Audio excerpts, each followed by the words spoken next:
इस वक्त हमारे साथ बीजेपी के सांसद रवि किशन इस वक्त जुड़ चुके हैं।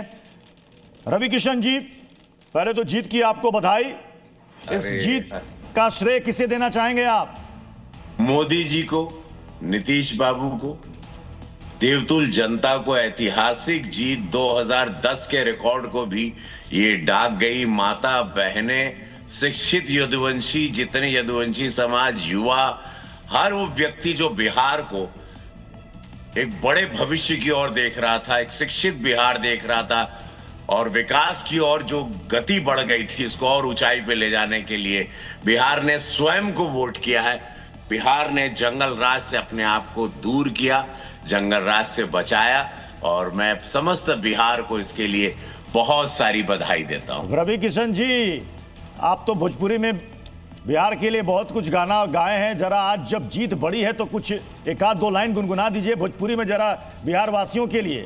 पहले तो हर हर महादेव बोलब कि धन्यवाद बिहार जौन वोटिंग कैला उ खातिर जितना गोड़ छू के प्रणाम करब, जितना विश्वास कैला हमनी सबके बात पर, ओकरा खातिर धन्यवाद। और दुनिया के जता देला कि भैया हो ई बिहार बा, एकरा के कम मत किया।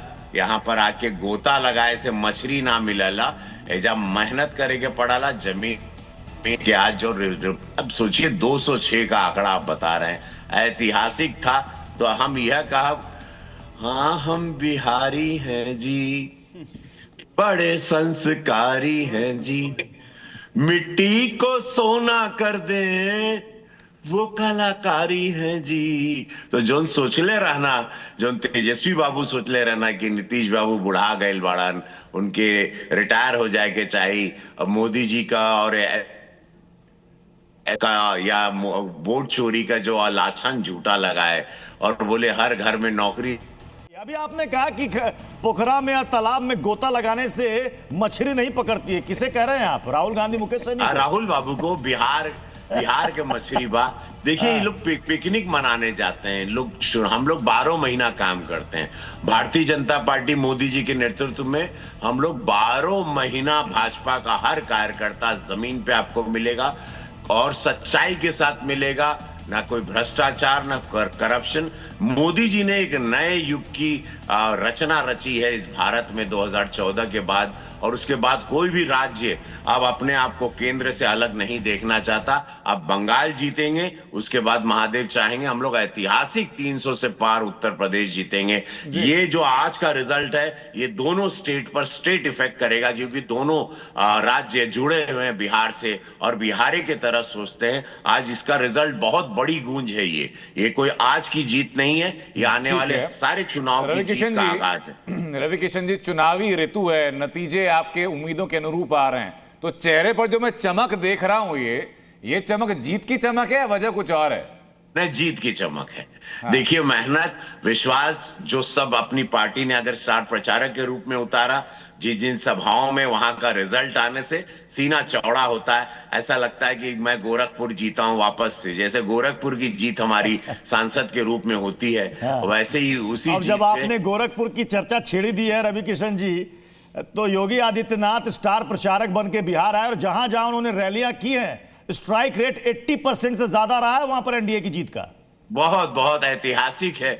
मोदी योगी जी की जोड़ी तो ऐतिहासिक जोड़ी है। विश्वास है, देखिए निस्वार्थ संत लोग हैं, ये निस्वार्थ संतों का विश्वास है। ये लोग अवतरित होते हैं धरती पर, जहां पर राष्ट्र बनता है, जहां जनमानस की सेवा होती है, और ऐसे लोग जहां पर आ जाते हैं वहां पर आपको result 100%, 80% strike rate, 90% strike rate ही मिलेगा। जी, आप स्ट्राइक रेट के लिए क्रेडिट दे रहे हैं मोदी जी को, योगी जी को, नीतीश कुमार को, लेकिन कांग्रेस क्रेडिट किसको दे रही है पता है? वो क्रेडिट दे रही है chief election commissioner Gyanesh Kumar Gupta को। वो कह रहे हैं क्रेडिट उन पर जाता है क्योंकि उन्होंने ये जीत दिलाई आपको। देखिए ऐसे ही सब बोल बोल के इन लोगों की बुरी हार होती जा रही है और हारेंगे। जहां पर ये लोग, देखिए संविधान के एक पद की एक गरिमा, संविधान की चीजों का सम्मान नहीं कर करके ये लोगों ने आज अपनी लुटिया लुटा दी है। ये लोग, हम लोग तो चाहते हैं ऐसे अंड बंड बोले और ये बुरी तरह हारते जाएं, और ये सारे लोग जो भ्रष्टाचारी या परिवारवाद के विचारधारा वाले हैं, ये सारे गायब हो जाए। बहुत बहुत शुक्रिया रवि किशन जी आपका, और बहुत बहुत अग्रिम शुभकामनाएं आपको, क्योंकि अभी लगभग तय हो चुका है कि जो रुझान हम दिखा रहे हैं, फाइनल नंबर लगभग वैसे ही होंगे। अभी तक रुझानों में एनडीए 2010 का रिकॉर्ड तोड़ती हुई नजर आ रही है। 2010 में एनडीए ने 206 सीटें जीती थी और अभी तक के जो रुझान है उसमें भी एनडीए 206 का आंकड़ा ले चुकी है। एनडीए में बीजेपी सबसे बेहतर प्रदर्शन करते हुए 95 सीटों पर अब तक आगे है। जेडीयू 82 सीटों पर, एलजेपी चिराग पासवान जो कि एक नायक बनकर अपनी पार्टी के लिए उभरे, क्योंकि अभी तक यह उम्मीद थी कि चिराग पासवान की जो सीटें हैं वो कहीं कम हो सकती है। एनडीए 206 सीटों पर आगे पहुंच चुकी है, जो बताया मैंने आपको। उसके अलावा महागठबंधन की सीटें उसी तेजी के साथ नीचे जा रही हैं, अभी तक 30 सीटों पर आ चुकी है। और बीजेपी का बिहार के अंदर अब तक का सबसे बेहतरीन प्रदर्शन है। जैसे जैसे प्रदर्शन की बातें हो रही हैं उसके पैरेलली बातें वो भी हो रही हैं। जो जेडीयू का ट्वीट है उसके पहले दानापुर से रामकृपाल यादव जीत चुके हैं, बीजेपी से प्रत्याशी थे दानापुर से प्रत्युष, और अपने आप में बड़ी अपडेट है। रामकृपाल यादव लगातार लीड कर रहे थे, रीतलाल वहां से आरडी के उम्मीदवार थे और दानापुर से रामकृपाल यादव ने जीत दर्ज की। उसी बीच मोकामा सीट लगातार चर्चा में बनी हुई है। मोकामा सीट में भी अनंत सिंह लगभग 30,000 वोटों से अब तक अपडेट ये है कि उसमें जीत चुके हैं। 205 सीटें अब तक हो चुकी है, 206 सीटें। महागठबंधन 30 सीट पर ही अभी तक आंकड़ा है। 25 सीटें ऐसी हैं जहां आरजेडी आगे है, यानी महागठबंधन का बायफर्केशन में बता रहा हूं आपको। महागठबंधन कांग्रेस 3 सीटों पर है, वोट परसेंटेज लगभग 7% का। सीपीएम 1 सीट पर अभी तक आगे बताई जा रही है। बेहतर प्रदर्शन असदुद्दीन ओवैसी की पार्टी का है। पिछली बार 4 विधायक जीते थे, इस बार 6 विधायक जीते हैं, लेकिन फिर सवाल निशान खड़ा होता है कि वो 4 जाकर के जो दूसरी पार्टी मिल गए थे, इन 6 का भविष्य बिहार में क्या होने वाला है। एआईएमआईएम कांग्रेस को से 2 सीटों पर ज्यादा। आप देखिए जरा कंपैरिजन कहां ड्रॉ हो चुका है। आरडी का कंपैरिजन किया जा रहा है चिराग पासवान की पार्टी से, क्योंकि दोनों के बीच में जो गैप है वो बहुत कम है। तो वहीं कांग्रेस का प्रदर्शन अब और निचले स्तर पर आते हुए असदुद्दीन ओवैसी अपनी पार्टी को और ज्यादा बेहतर कर चुका है।